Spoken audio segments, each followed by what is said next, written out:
while the weak disappear. Tonight, we will witness the hottest battles in all history. The goddess of victory is waiting to descend upon the ring. P1 fans, are you ready? Are you ready? Time to let loose an all-out war!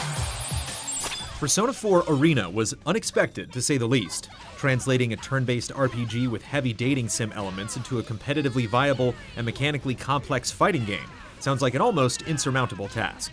Not to mention that fighting games aren't exactly known for having the most involved character development, something essential to Persona. Yet, lo and behold, Arena shattered expectations, serving arcade stick warriors and the Persona faithful completely and in equal measure. Start to climb up the stairs! Wind up! The game presented a surprisingly involving story, smartly reinterpreted each character to fit the format, and brought over many aspects of the turn-based battle system without compromising them. So you're our enemy. You won't escape now. In that sense, Persona 4 Ultimax, a sort of sequel, sort of update, doesn't have the same new car smell. Putting its fresh features into a bullet point list makes the game sound as standard as this sort of thing could possibly get. There are new characters, new modes, a new story, and a few online improvements. Taking such a stance is only feasible at a glance, however. As the saying goes, it's not what you have, it's how you use it. Ultimax is not only superior, it has an energy that's almost palpable. Few fighting games surge with so much life.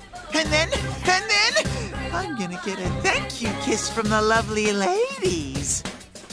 The game's spirit is most readily understood through the new characters. While Arena's roster is an excellent fusion of the casts from Persona 3 and 4, it slightly favors the latter game. Ultimax balances things out by adding 3 additional characters from Persona 3, 1 from Persona 4, and 1 that's brand new. All of the characters blend in rather well. It's especially heartwarming reuniting Junpei, Yukari, and Ken from Persona 3, who've all grown up quite a bit.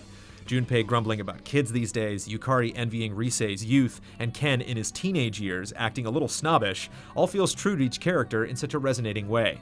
Ultimax isn't just a fighting game with Persona characters in it. Instead, it enriches them, making each bigger and bolder. At this rate, I can barely face Senpai and the others. That's not to say the story has the same measured pace and frequent emotional highs as a 70-hour RPG. Told almost entirely through barely animated character portraits, Ultimax features plenty of exposition dumps, and as a result can drag on at times.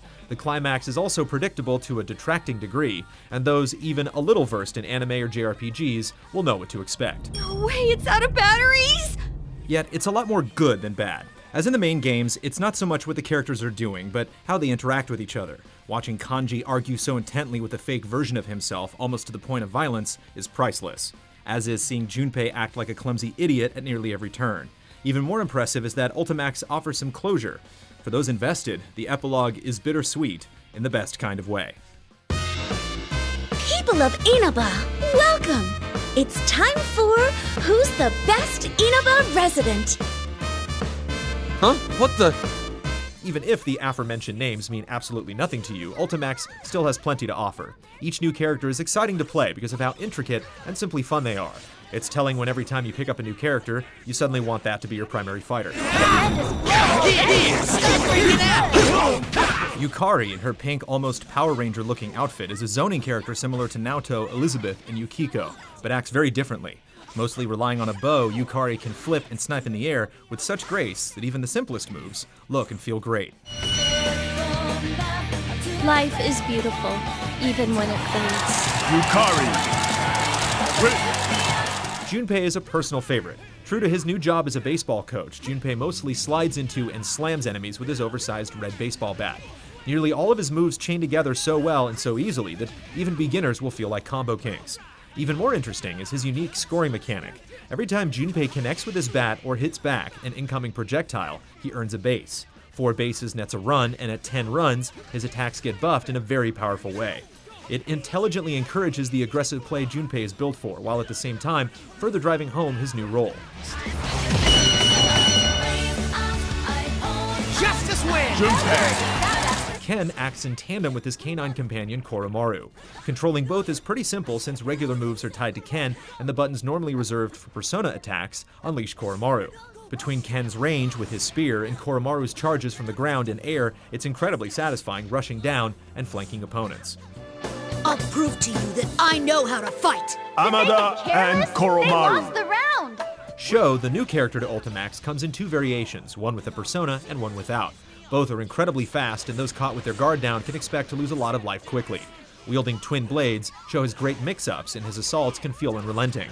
Although it's hard to say at this point, Sho seems so capable that he might need to be hit with the negative end of a balance patch. He isn't so overpowered as to ruin the game, but it's noticeable. Now disappear. Last, but certainly not least, is Rise. Confined to an announcer role in Arena, Ultimax finds a way for a teen idol to make sense in a fighting game. It's pretty entertaining watching Rise whip a microphone at enemies, or when she uses her Don't Touch Me attack that has her freaking out and slapping wildly. The most amusing thing in her arsenal is a super move that acts as a mini rhythm game. Notes fly into one of 4 pads, and the more you hit, the more damage is done. It's tricky to get the timing right, but it's devastating once you do. As a whole, the cast in Ultimax is so imaginative and individually unique that it makes other fighting game rosters look ordinary by comparison. I am going to do this.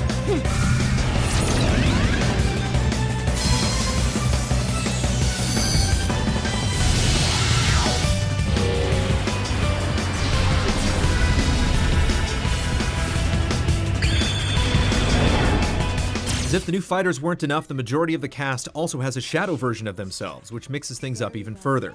Shadow versions are meant to be more offensive, and as a result, they build the meter for special attacks more quickly, can carry that meter between rounds, use awakened skills at any time, and have higher HP. Shadows also have a mode that can be activated with the full meter that causes special moves to cost less. The drawbacks are that they deal less damage overall and can't burst, an important offensive and defensive tool. It's a twist that adds a tremendous amount, making competitive play more complex and interesting than ever. Not bad at all. Rounding things out is Golden Arena mode, which has more explicit ties to Persona's RPG heritage than anything else in the game. You pick a character to level up and then run through a gauntlet of battles which earn you stat points and skills. It's a fun distraction and a challenging one at that, since your HP doesn't fully recover from fight to fight. Since there are only so many fighters in the game, however, it gets old running into the same faces repeatedly during the same run. Junpei is leveled up. Unfortunately, there weren't too many players fighting online before release, but the matches we did get into went very smoothly. Additionally, Ultimax adds online lobbies that let players choose a Persona avatar and sit down at an arcade cabinet to initiate a match. While not especially substantial, it's an appreciated touch. Wait, what's that supposed to mean? At the end of the day, Ultimax is a half step in the same vein as Super Street Fighter 4 or Ultimate Marvel vs. Capcom 3. But it's a step that plants itself firmly and confidently. Practically everything new in Ultimax is outstanding, and the core it's built on is just as robust and exhilarating as it was 2 years ago. What could have been a meager effort to re-engage idle players is instead a triumphant rebirth. It's time to enter the ring. A huge victory! The excitement of the battle still lingers!